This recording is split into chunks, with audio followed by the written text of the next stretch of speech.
परब्रह्मलिंगं भज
Yeah.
परिहारासाठी कशासाठी करायला तुम्ही हे सगळं? देवाचं नामचिंतन अखंड हरिनाम सप्ताह जो करायला लागलात ते कशामुळे? का पैसे जास्त झालेत म्हणून कुणी करायला लागले का? नाही महाराज. तर काय जीवनाला आल्याच्या नंतर करावं लागतं. म्हणून तुम्ही सर्व गुंजाळा गावकरी मंडळींनी अखंड हरिनाम सप्ताहाचं नियोजन केले आणि त्या नियोजनातला आज तिसरा दिवस. आजचा हा तिसरा दिवस तुमच्या सर्व गावकऱ्याच्या वतीनं माझ्याकडे आला. गावकऱ्याच्या इच्छेनं सेवेचा खरंच भाग्यवान आहेत बघा. अन्यथा भाग्य जर नसल, माणसाची पुण्य जर नसल तर कोणतंही धार्मिक देवाचं कार्यक्रम माणसाला घडतच नाही. हे जर करायचं असेल तर पुण्य लागल. तुम्ही म्हणाल कस काय? बघा आपण प्रपंचामध्ये सगळ्या काय नाशिवंत गोष्टी, प्रपंच हा नाशिवंत आहे. एक ना एक दिवस याचा नाश होणार आहे. आपल्या शरीराचा सुद्धा एक ना एक दिवस नाश पावणार आहे. मग बाकीचं सोडा, हे सगळं नाशिवंत आहे. तरी बघा लोक एखाद्याला नोकरी लागली तरी म्हणतात तो भाग्यवान आहे. आताच्या काळात कुणाला लेकर मुलगा जरी झाला तरी भाग्यवान म्हणतात. नवे नवे या काळामध्ये कुणाचं लग्न जरी झालं तरी लोकांना भाग्य म्हणावं लागलं आणि म्हणतात भाग्यवान आहे. ह्या सगळ्या गोष्टी नाशवंत आहेत, एक ना एक दिवस जाणार आहेत. याच्यासाठी जर भाग्य लागत असेल तर तुमच्या जीवनामध्ये अखंड हरिनाम सप्ताह घडण्यासाठी का भाग्य लागत नाही? नक्कीच भाग्य लागते. कसं लागते? नामदेव महाराजांना जेव्हा विचारलं की महाराज देव तुमच्या सोबत जेवतोय, देव तुमच्या सोबत बोलतोय, तुम्ही याच्यासाठी काय केलं? त्यावेळेस महाराज सांगतात जन्मोजन्मी आम्ही बहु पुण्य केले, तेव्हा या विठ्ठले कृपा केली. महाराज सांगायला लागले जन्मोजन्मी आम्ही बहु पुण्य केले. एका जन्मामध्ये नाही तर अनेक जन्मामध्ये. अनंत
बघा, जर कोणतीही गोष्ट दुसऱ्याला सांगायची असेल तर ती आधी आपण करावी लागते, किंवा तो सांगण्याचा अधिकार आपल्याकडे असला पाहिजे.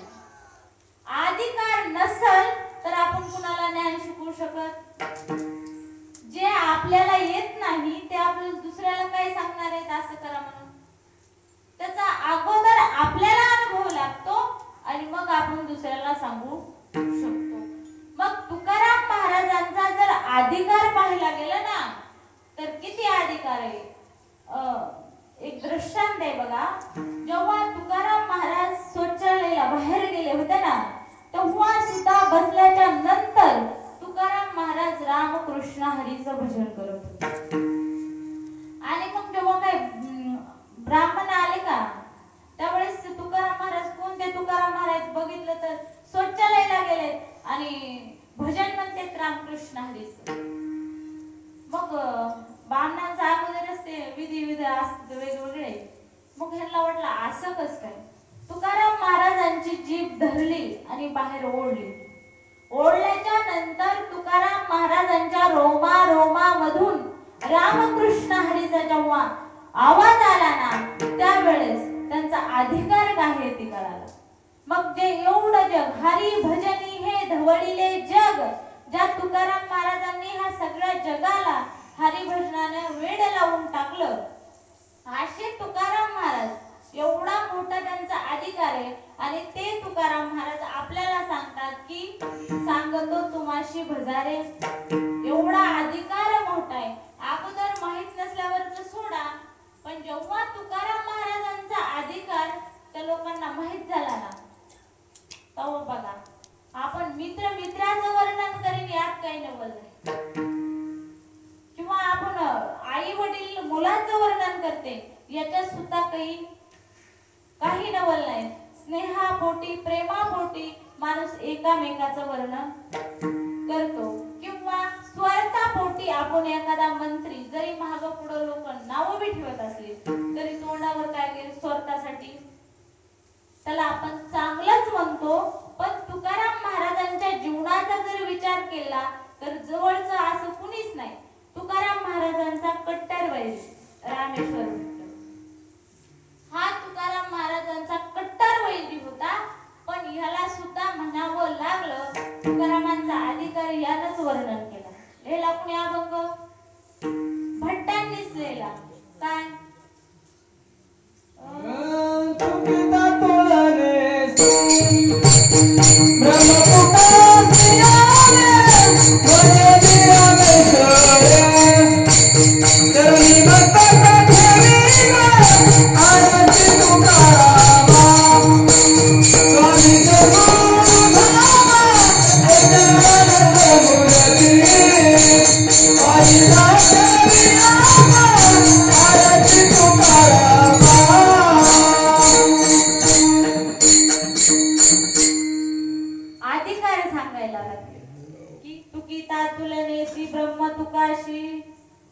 तुकाराम महाराज एक आहे ब्रह्मच आहे. पण अजून काय किती विजय मिळवला त्यांनी बघा. सांगितलंय तुकाराम तुकाराम नाम घेता कापे येऊ. एवढा अधिकार नामस्मरणाने एवढा अधिकार मिळवलाय की नुसतं तुकारामाचं नाव घेतलं तरी काळाला सुद्धा दसकी बसत. महाराज म्हणतात तुकाराम तुकाराम नाम घेता कापे एवढा अधिकार होता. आणि ह्या तुकाराम महाराजांचा अजून जे काय अभंग होते का पाण्यासून सुद्धा त्याला काही करू शकलं काहीच करू शकलं नाही. हे त्यांच्या नामाचं सामर्थ्य होतं. हा त्यांचा अधिकार होता. त्यांनी कमवलेलं हे धन होतं. आणि हे धन ह्या धनाची कोणीही चोरी करू शकत बुडवू शकत नाही, लुटून नेऊ शकत नाही. गाता पाण्यात दगड बांधून जरी टाकला तरी पण ते काय झाला जय दगडा सहित बना जय दगडा सहित बना जय दगडा सहित बना जय दगडा सहित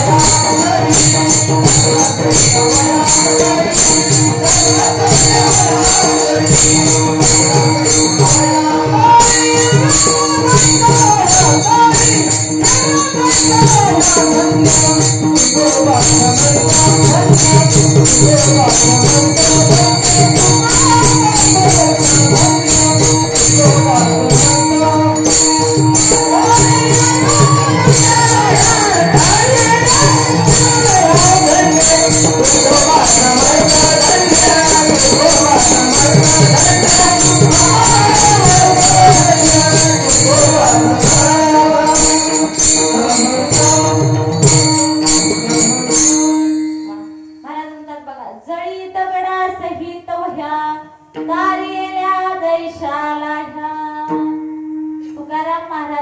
गाता आसा बुडायचा नाही म्हणून दगड बांधून जरी इंद्रायणीमध्ये टाकला तरी सुद्धा ते बुडला. पाण्याची सुद्धा त्याला काही बाधा करायची हिंमत झाली. एवढा तुकाराम महाराजांचा अधिकार. आणि मग ते तुकाराम महाराज आपल्याला आज्ञानी जीवाला उपदेश करतात. का करतात बरं? त्यांना काही काम नव्हतं म्हणून करीत होते का? बरं काय गरज होती तुम्हा आम्हाला उगाच इतकं सांगायचं? कोणी ऐकतही नव्हतं. तुकाराम महाराज होते तोपर्यंत लोकांनी त्यांचं ऐकलं का? अजिबात ऐकलं नाही.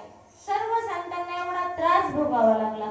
पण त्यांचं काम, आम्ही वैकुंठवासी आलो याची कारणासी.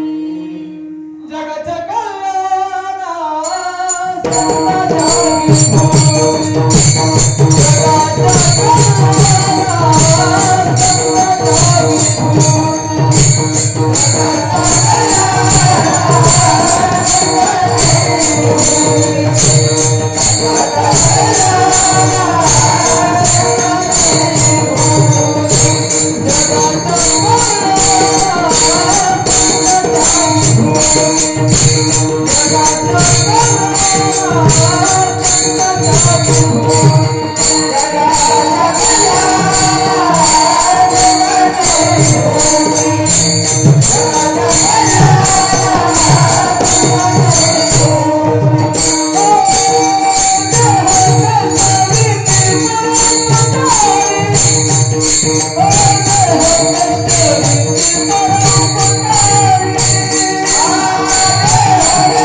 आम्ही वैकुंठवासी. त्यांना तर गरजच नाही ना जन्मायची आणि मरायची. पण जगाच्या कल्याणासाठी संतांच्या विभूती. जगाचा हे जे दुःख आहे माणसाचं, किती वेळा जन्मा यावे किती व्हावे फजित, हे जमत नाही. किती बेजारी महाराज, सोपं का काय जन्माला यायचं? तरी महाराज सांगतात गर्भवासाचं दुःख माणसाला त्याच्यामध्ये.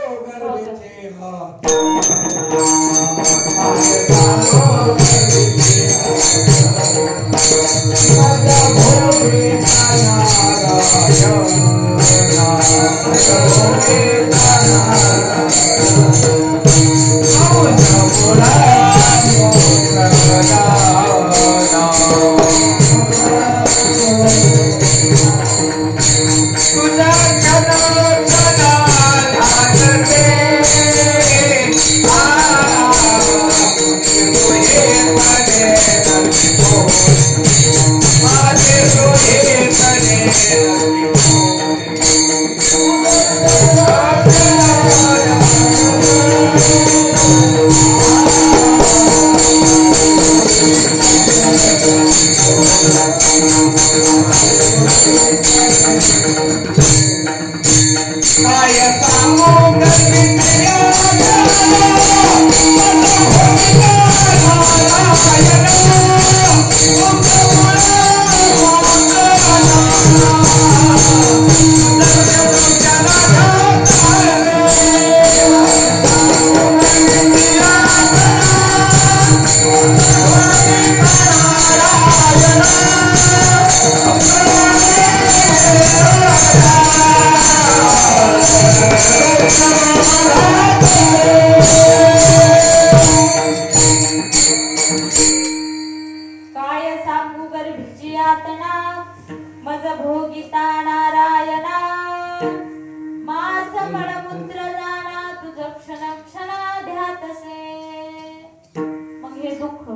आपल्याला काय वाटलं, त्याचा आपल्या अज्ञानी जीवाला काहीच भान नव्हतं, हे पण संतांना दाखवलं नाही आणि त्याच्यासाठी त्यांनी जन्म घेतला आणि आपल्याला उपदेश केला की बाबा वाया घालवू नका, कारण फार मेहनत आहे. महाराज सांगतात 84 लक्ष योनीचा फेरा झाल्याच्या नंतर पुन्हा मनुष्य जन्माची प्राप्ती आणि मग हा जन्म प्राप्त झाल्याच्या नंतर दुर्लभ असा देह प्राप्त झाल्याच्या नंतर असाच वाया गेला तर काय उपयोग होणार आहे.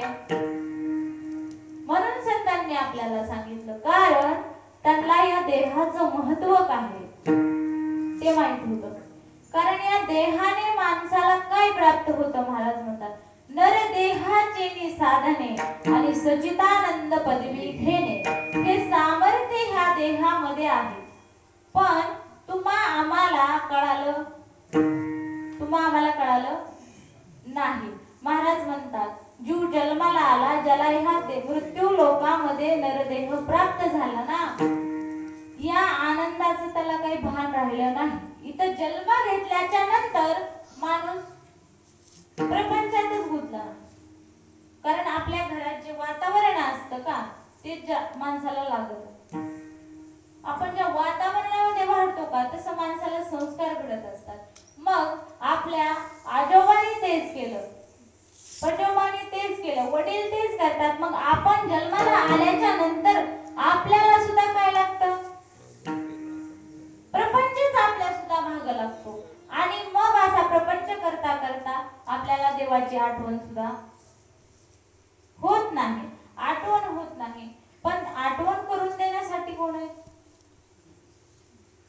म्हणून संत आहेत. आणि म्हणून संत आपल्याला सतत काय करतात, उपदेश करतात. कारण त्यांना कळालं, आपल्याला ह्या देहाचं महत्व कळालं नाही. बघा काहींना कळालं महत्व या देहाचं, पण देह प्राप्त झाला नाही. आणि काहींना कळाला सुद्धा नाही, मिळाला सुद्धा नाही. आणि काहींना मिळाला पण कळाला नाही. बघा जनावरांचा जर विचार केला तर त्या बिचाऱ्यांना देह मिळाला सुद्धा नाही आणि कळाला सुद्धा नाही. बघा जनावरांनी जरी आता ठरवलं की बाबा इथं सप्ताह चालू आहे, सप्ताहामध्ये सुंदर असं कीर्तन चालू आहे आणि मग आपण कीर्तनाला जावा, हाय का त्यांना परमिशन? ते येऊ शकतात का?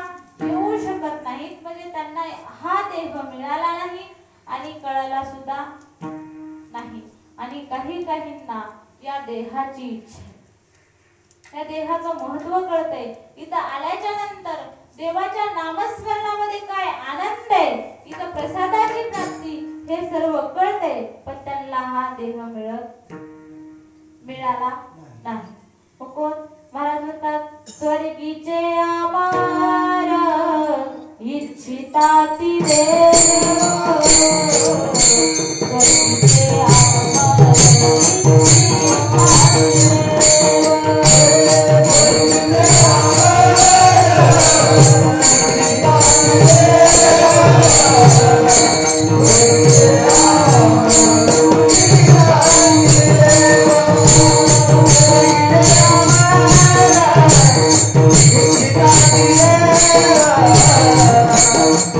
Yeah.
मग आठवण राहत नाही म्हणून आठवण करून देण्यात आहेत आणि म्हणून तुकाराम महाराज अभंगामध्ये म्हणतात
त्याचा उपयोगच काही नाही ना महाराज.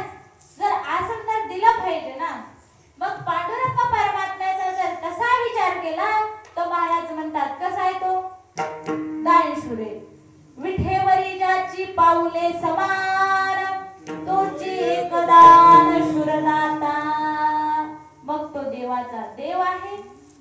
देवाचा देव असून सर्व गुण त्याच्याकडे आहेत, सर्व गुण आहेत असूनही उपयोग दानशूर द्यावी लागते महाराज. नुसतं असण्याला बी काही फायदा नाही ना.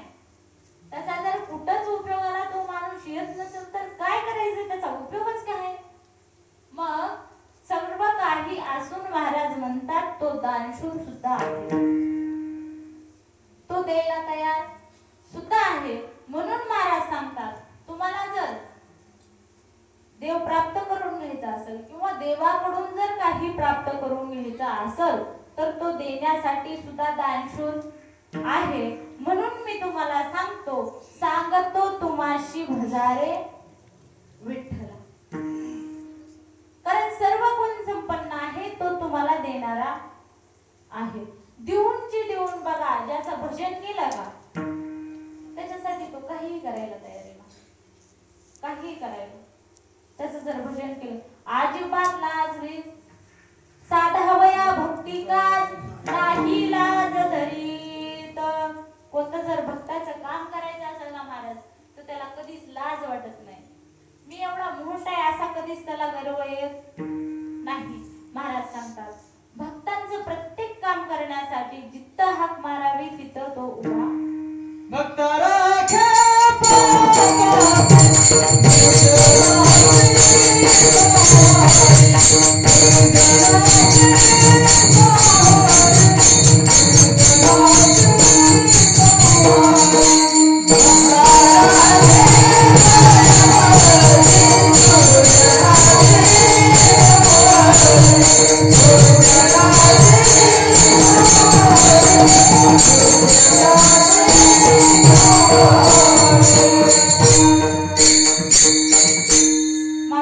महाराजांनी सांगितलं भक्ता राखे पायापाशी दुर्जनाशी सहारी.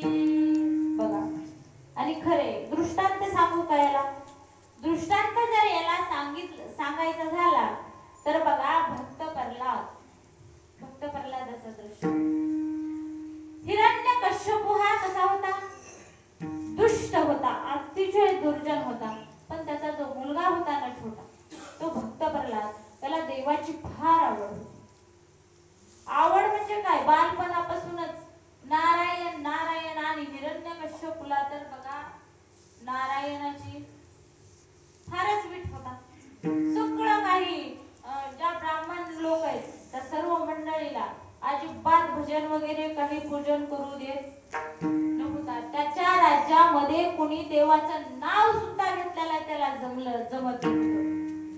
पण स्वतःचा नाव घेऊन येते देवाचे ते वृद्ध हिरण्यकश्यपूचे त्याशी तुझे कीर्तन हे नाव सुद्धा घेतलेलं त्याला जमलं नाही त्याच्या राज्यामध्ये.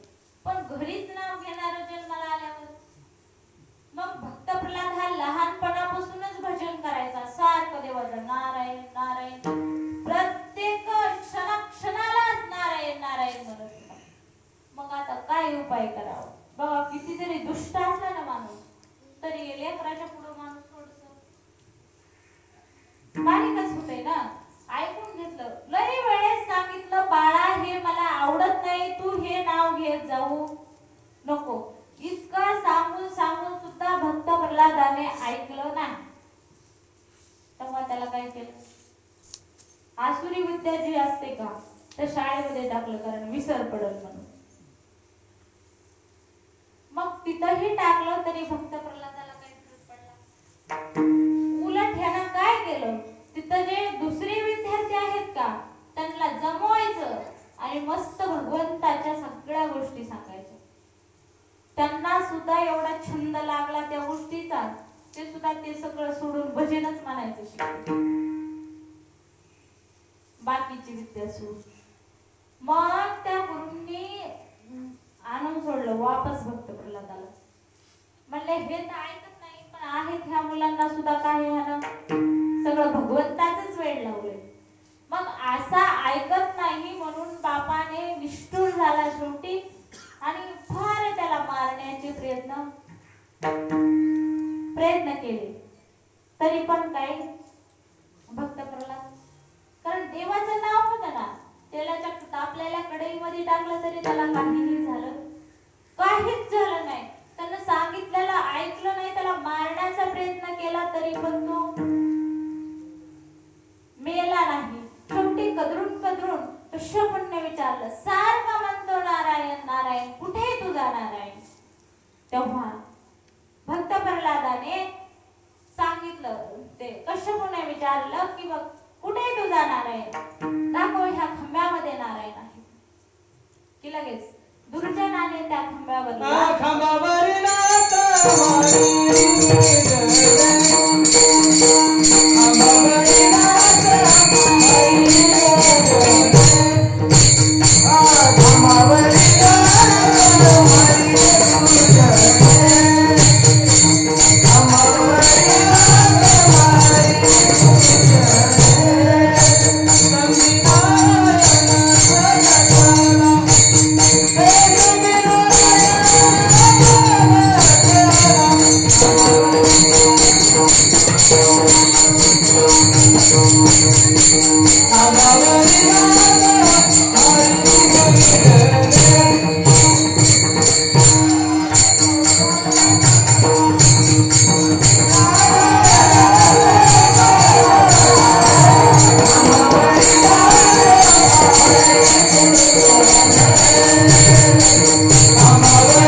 जेव्हा काही म्हणले का ह्या खंब्यामध्ये तुझा भगवंत आहे का, आणि लात मारल्याच्या नंतर लगेच स्तंभामध्ये काय झालं, भगवंत प्रगट झाला. दुर्जन तो लात मारी खांबावरी, स्तंभी नारायण प्रगटले. दुर्जनाने लात मारल्याबरोबर नारायण काय झाला, प्रगट झाला.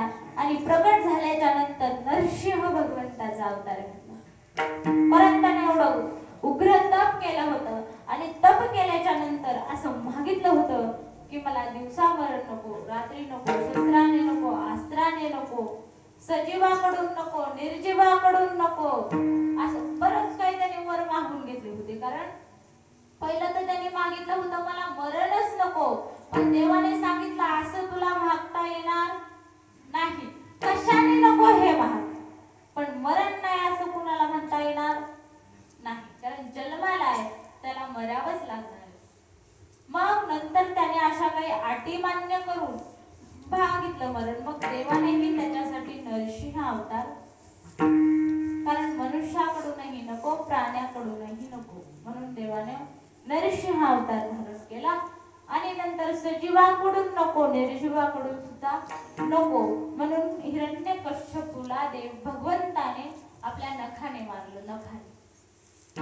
नख बघा, नखांना जर असं दाबलं का त्याला काही त्रास होत नाही. आणि निर्जीव असं जर म्हणायला गेलं तर वाढ होती का नाही. म्हणून भगवंताने भक्त प्रल्हादासाठी काय केलं, नरसिंह अवतार धारण केला आणि हिरण्यकश्यपूचा वध केला. मग महाराज म्हणले असं भगवंत भक्तासाठी कोणतेही काम करायला तयार आहे. विठ्ठल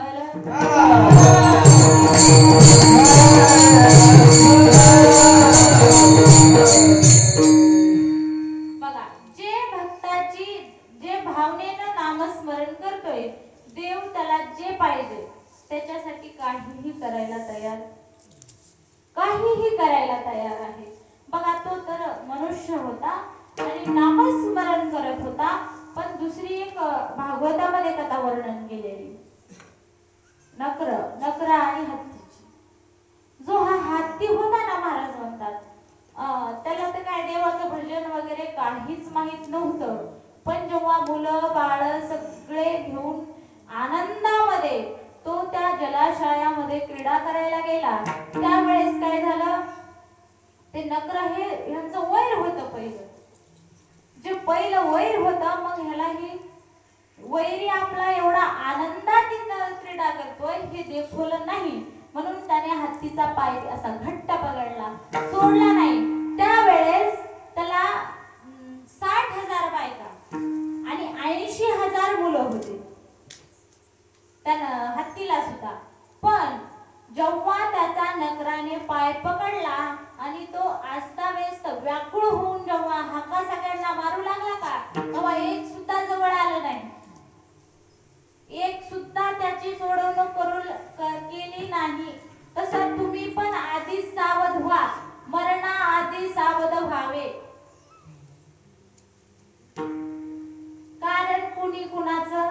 नाही रे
नाही कुणाचे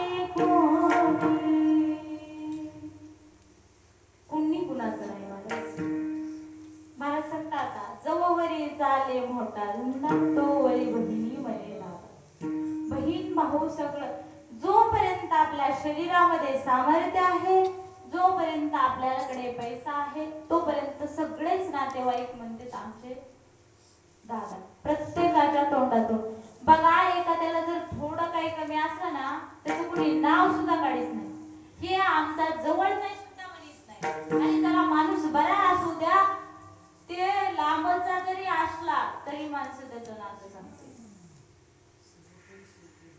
असे. त्याच्यामुळं कुणीही कुणाचं भगवंताशिवाय नाही. मग शेवटी हत्तीलाही समजलं बाबा कोणी कोणाचं नाही, मी ह्यांच्यासाठी केलं उगाच काय उपयोग झाला नाही, एक सुद्धा आलं नाही, सगळे आपापल्या मार्गाने गेले. आणि मग हत्तीच्या लक्षात आलं की आता धावा कुणाचा करावा, कोण सोडवेल.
जो काही ह्या सृष्टीचा मालक असेल तो तर मला सोडवी, पण तो प्राणीच होता. प्राणीच होता, त्याला काही कळालं नाही देव कसला कुठं असेल काय असेल, पण त्याला वाटलं जो वरचा सूर्यप्रकाश देतोय ना नक्की हाच भगवंत असावा आणि हाच आपल्या मदतीला येईल. म्हणून हत्ती व्याकुळ झालेला होता, पण त्याच परिस्थितीमध्ये त्या तलावामधलं कमळाचं फूल भगवंताने घेतलं, ते हत्तीने घेतलं आणि असं आकाशाच्या दिशेने भिरकावून दिलं आणि प्रार्थना केली, जो काय हे जगत चालक जगाचा मालक असेल ना त्यांनी मला ह्याच्यातून काय करा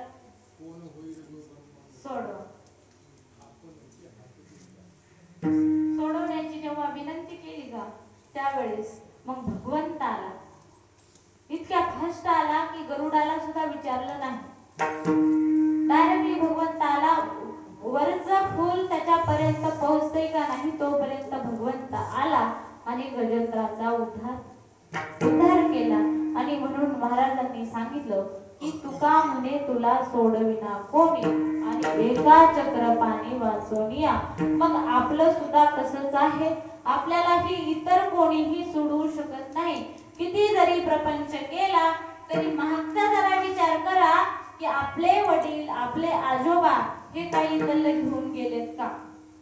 घेऊन गेले, सगळं सोडून जावं लागलेलं, ठेवून जावं लागलेलं आणि आपलंही एकदा तसंच होणार आहे. म्हणून कशाला याच्यामध्ये जमवाजमवी करण्याचा प्रयत्न करतात? महाराज सांगतात जेवढे तुम्ही जमवाजमवी करायला जाल तेवढं देवापासून दूर जाल आणि ह्या भुवन नदीच्या पुरामधून तुम्हाला वाहा लागल अभंगाचं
प्रयत्न केला असेल तर नसलं बघितलं तरी आम्ही सांगितलंय म्हणून कधी एखादी वेळेस भेटलं तर ट्राय करून तर बघा.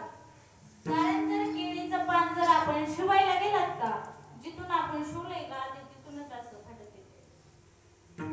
मग त्याप्रमाणे संसार आहे, जिथं तुम्ही बरोबरी कराल जाल का तिथूनच काय होतं, काहीतरी मध्ये तिसरंच काम निघतं बघा. असं होतं जेवढं तुम्ही त्याची बरोबरी कराल जाल तेवढं ते काय होतं, लागतच असतं ना. माणूस मरतो, महागाच्या माणसं सुद्धा म्हणते की बाबा ही एवढं व्हाया पाहिजे होतं मग त्यांनी मरायला पाहिजे. म्हणजे त्याची अपेक्षा पुढे असते आणि त्याचं मरण अगोदर असतं. इतका आपण संसारामध्ये करतो बघा. आनंद नावाची चीज तर संसारात नाही, तुम्हाला माहित असेल, तुम्हाला सगळ्याला माहिती ना. कुठे भेटतोय का आनंद? अजिबात आनंद नाही बाबा. पैसा जरी एखाद्याकडे असला ना थोडा तर सुख भेटत. सुख वेगळं, आनंद वेगळा आणि समाधान वेगळं. समाधान माणसाला कधीच प्राप्त होत नाही, आनंद सुद्धा कधीच प्राप्त होत नाही.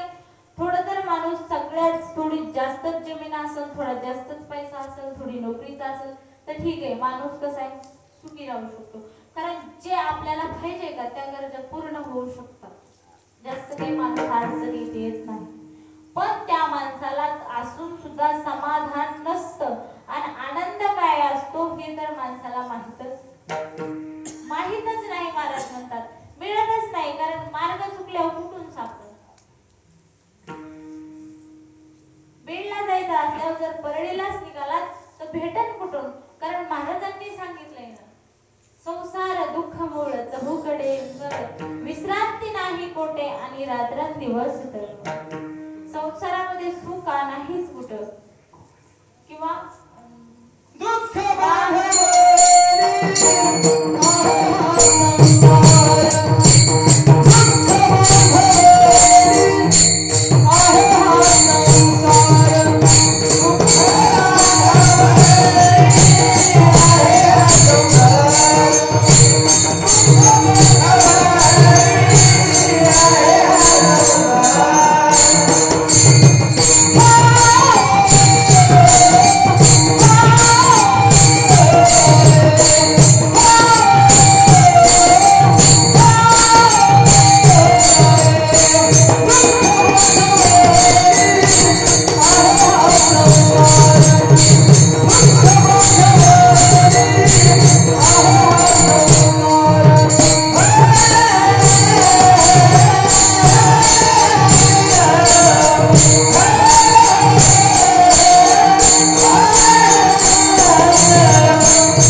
पांडुरंग परमात्मा या सर्व सुखाचा आगर, त्याच्या नामामध्ये सुख आहे.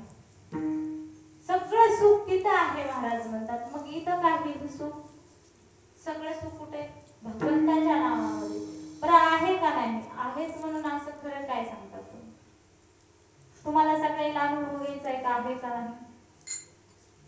तुमचं तुम्हीच बघा की कसं बरं वाटतंय, आनंद वाटतो का नाही वाटतो. ते मला सांगा. त्याच्यासाठी बघा महिला मंडळ घेऊन पाहिलं बघा, हे एवढं सुंदर गायन करते, मग तुम्हाला काही आनंद वाटत नाही का त्याच्याबद्दल? मग तुम्हाला झोप काय लागली? कीर्तन समजत नाही का काय? बरं जाऊ द्या, यांचा सगळ्यांचा नंबर झालाय. आता तुम्ही वर हात करा, घ्या ना वर हात, घ्या सगळे घ्या. हा, काहीच भ्यायचं नाही, लाजू नका, काय नका, लाडक्या बहिणी सगळ्या, कुणाला भ्यायची काय गरज नाही. हा बरं, नारायण नारायण हरी नारायण नारायण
सांगतो तुम्हाशी भजारे विठ्ठला.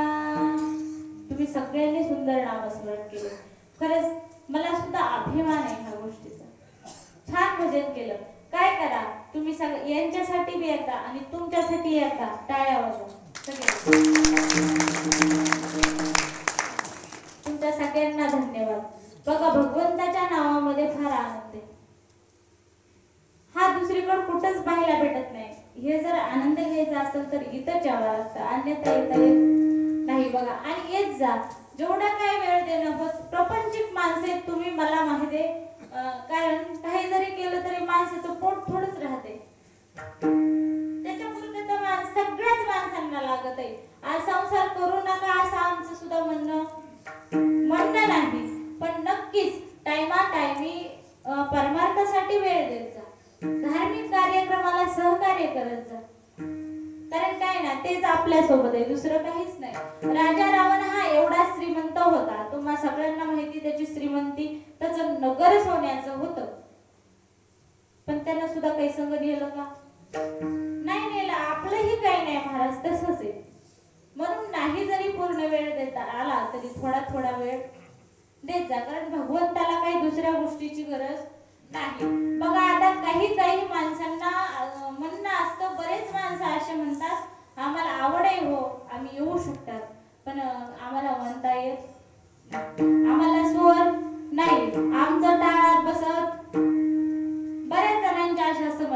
करतात. तर बघा त्याला मी तुम्हाला पाठिंबा देते, काहीच अडचण नाही. मी देत नाही, तुकाराम महाराज देतात.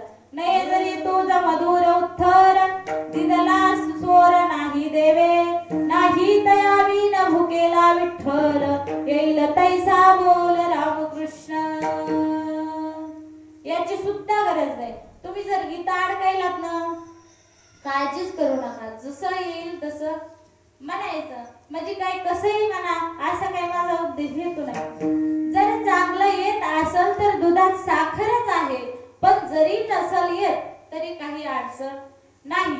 पण भाव ठेवून जर तुम्ही आलात तर नक्कीच तुम्हाला चांगलं येईल, याच्यात सुद्धा काही शंका नाही. काही न लगे भावाची कारणे, काही न लगे भावाची कारणे, काही न लगे भावाची कारणे, काही न लगे भावाची कारणे.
भावानं देव आपल्याचा होतो. म्हणून काहीच नाही, फक्त भाव ठेवा. आणि एकदा भावनेने सगळ्यांनी भगवंताचं नामस्मरण करायचं. बघा बघा त्यांची वारी झाली. आता पुरुष मंडळीची सर्वांची वारी आहे. विठोबा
एवढंच आहे महाराजांनी. एवढाच उद्देश केलाय की काही नाही बाबा, दुर्लभ असा देह याचं जरी महत्व तुम्हाला नसलं कळालं तरीही ह्याचं फार महत्व आहे.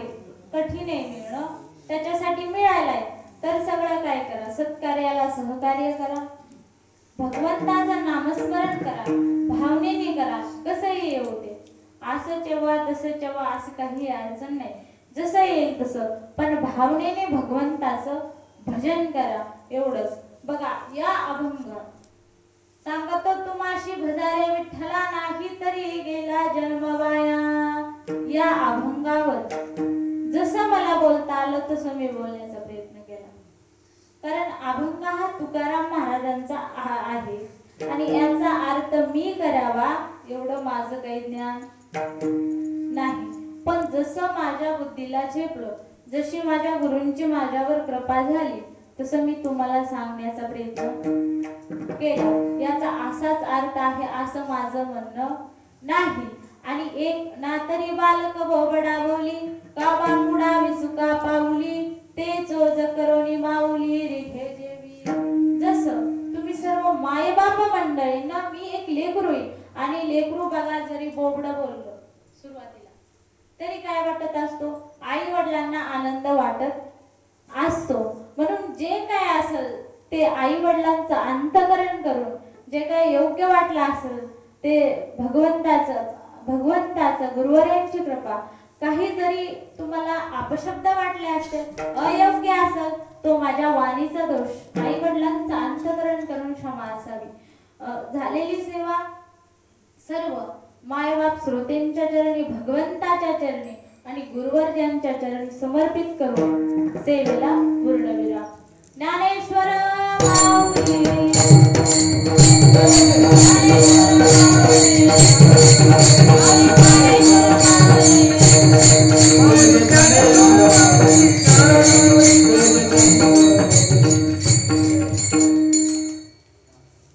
हरे भक्त पराय एक भावाचे कारण काही नरगे, एक भावाचे कारण,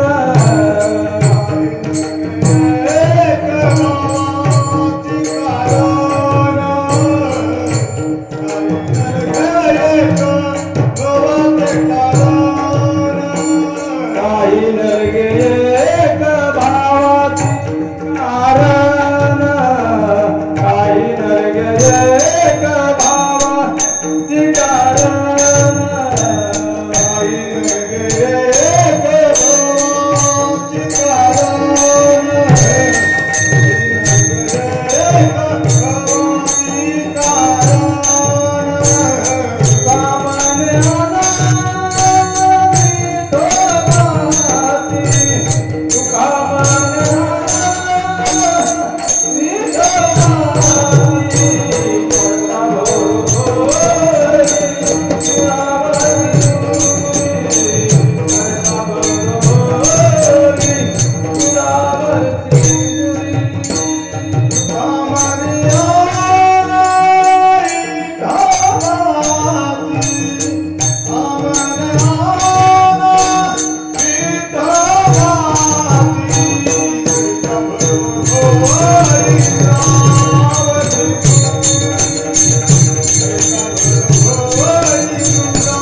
Oh,